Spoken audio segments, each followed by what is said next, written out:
ईद मुबारक जी। बहुत बहुत आपको। बच्चों की ईदियाँ जो हैं वो तो मामा ही ले लेती थी। ज़ाहिर है जी, जो पहली ईदें होती थी उसमें तो ज़ाहिर है इतने लोग हमें पहचानते नहीं थे, लेकिन अपने शहर में तो लोग जानते थे। मैं अकलौता अपने वालिदैन की औलाद था और मेरा भी एक ही बेटा है।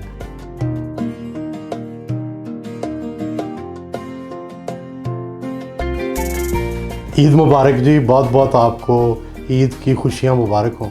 जब मैं बच्चा था तो मैं सुहेल वड़ाइच नहीं था, मेरा नाम सुहेल सरवर सुल्तान होता था। यही मेरा पूरा नाम है, आईडी कार्ड पे यही है आज भी। लेकिन मेरा पेन नेम और प्रोफेशनल नेम अब सुहेल वड़ाइच बन गया है। जब बच्चा होता था तो बड़ा मज़ा आता था ईद में। मैं अपने वालिदैन का अकलौता बेटा था, तो इसलिए बड़ी मेरी ईद की तैयारियाँ होती थी। हमेशा नए कपड़े सिलते थे, ईदी मिलती थी। बहुत ज़्यादा ईदी तो नहीं होती थी, थोड़ी ईदी थी, लेकिन वो ईदी लेके हम बाज़ार जाते थे, वहाँ मज़े मज़े की चीज़ें खाते थे। मुझे किताबें पढ़ने का शौक़ था। मैं आम तौर पर ईदी इकट्ठी करके तो किताबें ख़रीद लिया करता था, नावल ख़रीद लिया करता था। वो मैं बचपन में पढ़ा करता था। अपनी लाइब्रेरी बचपन से मैंने बना रखी थी। बच्चों की ईदियाँ जो हैं वो तो मामा ही ले लेती थी। हमारी भी जो ईदी है उसमें जितने पैसे होते थे मामा ही ले लेती थी, लेकिन हम मामा से उससे ज़्यादा ही ले कर ख़र्च लेते थे। मैं अकलौता हूँ, मैं बहन भाई नहीं है मेरे। जी, मैंने प्रिंट मीडिया में अपनी नौकरी का आगाज़ किया। मैं पहले जंग में प्रिंटर सब एडिटर जो है वो किया, फिर मैं रिपोर्टर बना, फिर स्पेशल कॉरेस्पॉन्डेंट बना, फिर इसी तरह ये भी आ गया, टीवी भी आ गया, फिर यहाँ चले गए, टीवी में एंकर बन गया, फिर इधर एडिटर हो गया जंग में। अब मैं जंग अखबार का एडिटर हूँ और एंकर हूँ, एग्जीक्यूटिव डायरेक्टर हूँ जियो टीवी पे। मीडिया फीड में तो मैं बाय एक्सीडेंट आया हूँ जी। कोई प्लानिंग नहीं थी। CSS करने के लिए, तैयारी करने के लिए मैं अखबार के दफ्तर गया कि वहाँ फॉरेन अफेयर्स जो है उसके बारे में आगाही हो सकेगी, पता चल सकेगा। तो बस वहाँ गया तो मुझे माहौल इतना पसंद आया कि मुझे लगा कि यही मेरा प्रोफेशन है, और बस मैंने वही अडॉप्ट कर लिया। ज़ाहिर है जी, जो पहली ईदें होती थी उसमें तो ज़ाहिर है इतने लोग हमें पहचानते नहीं थे, लेकिन अपने शहर में तो लोग जानते थे। जब मैं हमेशा ईद जो है वो अपने शहर जोराबाद किया करता था। अब कुछ अरसे से चूँकि वालिदैन की भी डेथ हो गई, चचा की भी डेथ हो गई, अब लाहौर कर रहा हूँ। तो पहले जब जोराबाद होते थे तो वहाँ तो सारे लोग जानते थे, तो इसलिए ये कभी नहीं हुआ था कि नहीं जानते। लेकिन जब फिर टीवी में आ गए, अखबार में आ गए, और लोग जानने लग पड़े। ख़ासकर नावाकफ़ लोग जो थे वो भी जानने लग पड़े। पहले वाकफ़ लोग ही सिर्फ मिलते थे, अब नावाकफ़ लोग भी मिलते हैं, सलाम करते हैं, तस्वीरें बनवाते हैं, रोक लेते हैं। तो ये फ़र्क आया। मैं अकलौता अपने वालिदैन की औलाद था और मेरा भी एक ही बेटा है, वो भी अकलौती औलाद है। वो आजकल उसने A लेवल किया है, अब बाहर पढ़ने के लिए जा रहा है। ऑफ़िस तो छुट्टी होती है ईद वाले दिन, तो इसलिए घर पे ही सारा टाइम गुजरता है। उस दिन बाकायदा छुट्टी होती है। ईद की नमाज़ इकट्ठे मैं और मेरे कज़न पढ़ने जाते हैं, और फिर आके मज़े मज़े के खाने खाते हैं। फिर मेहमान आ जाते हैं, मेहमानों के साथ खाना खाते हैं, उनके साथ ईद की तैयारियां की होती हैं, कोई ना कोई चटपटी चीज़ होती है वो खाते हैं।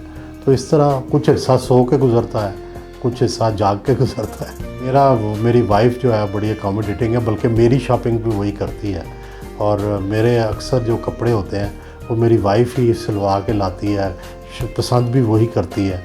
और मैं तो बाज़ार बड़ा कम जाता हूँ, बहुत रेयरली। तो अपनी शॉपिंग भी खुद ही करती है। रहमत की जो मेरा बेटा है उसकी भी शॉपिंग वही करती है। कोई ऐसा नहीं रहा कि जो मुझे ईदी देता हो, सारे ही मेरे से अब छोटे आ गए हैं, अब मैं ही देता हूँ।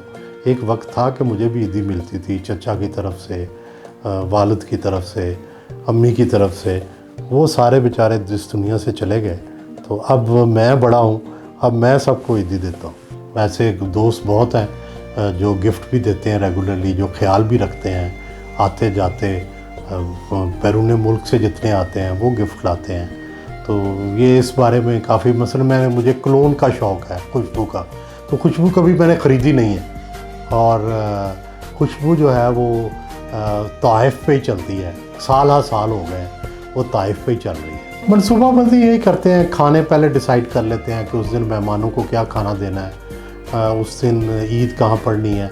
पिछली 2-3 ईदें तो कोविड की नज़र हो गई, तो हमने घर पे ईद का पढ़ने का इस लॉन में ईद पढ़ने का इंतज़ाम किया था। तो घर पे ही ईद पढ़ ली थी। हाँ, इस दफ़ा तो ईद का जो है उसमें नमाज़ पढ़ी है। पहले तो घर पे पढ़ लेते थे कोविड के ज़माने में, और बाकायदा इंतज़ाम किया था, इमाम साहब के पीछे पढ़ते थे। ये सहाफ़ी का काम नहीं है हुकूमत में आना, तो मैं बतौर सहाफ़ी रहना चाहता हूँ, मैं हुकूमत में नहीं आना चाहता। मैं तो यूट्यूबर्स के ख़िलाफ़ नहीं हूँ, मैं समझता हूँ वो भी बडिंग जर्नलिस्ट हैं, और जो मैच्योर हो जाता है वो जर्नलिस्ट बन जाता है। तो शुरुआत तो की जा सकती है, तो वो भी अपना रोल अदा कर रहे हैं, वो भी हमारा ही हिस्सा है। वो भी इंफॉर्मेशन देने की कोशिश करते हैं, एंटरटेनमेंट देने की कोशिश करते हैं। हम भी यही करते हैं, हम भी यही दोनों काम करते हैं, वो भी यही दोनों काम करते हैं। मैं पसंद नहीं करता सोशल मीडिया प्लेटफॉर्म, और इसलिए मैंने अपने लिए कोई ऐसा सोशल मीडिया जो है कोई अकाउंट नहीं बनाया। कोई जो है बस देख लेते हैं दूसरों को, फेसबुक पे देख लेते हैं, टिकटॉक देख लेते हैं, उससे अच्छा वक्त गुजर जाता है। लेकिन मैं खुद, और दूसरा हमारे अदारे की तरफ से भी कुछ पाबंदियां हैं, मैं उनको भी मलूज़ खातर रखना चाहता हूं, क्योंकि मैं एडमिनिस्ट्रेटिव ओहदे पे हूं, एडिटर हूं, तो इसलिए मेरी ज़रा ज़िम्मेदारी ज़्यादा है। महंगाई पे कंट्रोल करना चाहिए, और रमज़ान के महीने के लिए खुसूसी पैकेज तैयार होने चाहिए। दुनिया भर में क्रिसमस के मौके पर या जो मजहबी त्यौहार हैं उनके मौके पर खसूसी पैकेज तैयार किए जाते हैं, खसूसी रियायत की जाती है, सेल लगती है। तो यहाँ भी ऐसा होना चाहिए। मेहनत जो है ना वो कामयाबी की दलील है। जितनी मेहनत करते जाएं, अखबारात पढ़ें, पिछली किताबें पढ़ें, हिस्ट्री के बारे में जानें, जितना आपका नॉलेज अपडेट होगा उतने आप कामयाब हो जाएंगे। बस इतनी ही कामयाबी के लिए मेहनत जो है वो दलील है। जी, ईद का मैसेज यही है कि हम अपने जो हमसे पीछे रह गए हैं उनको का ख्याल रखें, गरीबों का ख्याल रखें, मुस्तहिक अफराद जो हैं उनका ख्याल रखें, उनकी मदद करें। यही ईद का मैसेज है, और इसी को फॉलो करना है।